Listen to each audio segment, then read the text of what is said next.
L'affaire du faux traducteur lors de l'hommage à Mandela a connu un rebondissement. Les responsabilités de chacun sont encore floues car il y a en jeu la sécurité des dirigeants. Les services censés les protéger ne veulent pas perdre la face. En tout cas, l'usurpateur a donné sa version. Grégory Fontana. À ce moment-là, il n'était encore qu'un anonyme. Cet homme, au milieu de la tribune officielle, fait-il partie de la sécurité ou bien du protocole? Non, c'est l'interprète en langue des signes qui a été choisi pour la cérémonie d'hommage à Nelson Mandela. Durant plus de 4 heures, il ne quittera pas sa place. Une centaine de dirigeants et de personnalités vont défiler à ses côtés.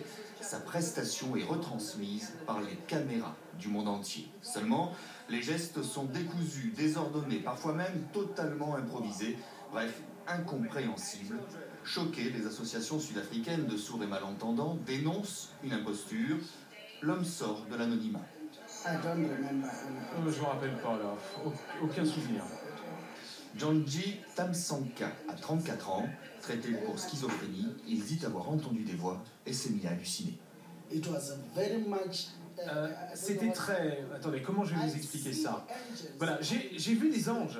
J'ai vu des anges arriver dans le stade.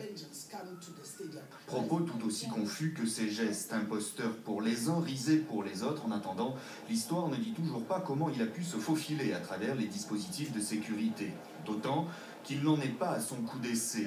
Même gesticulation et peut-être même bouffée délirante. C'était lors du centenaire de l'ANC, aux côtés du président sud-africain Jacob Zuma. L'affaire prend de telles proportions en Afrique du Sud que l'on se demanderait presque qui était cet homme aux côtés de Djanji Tamsanqa.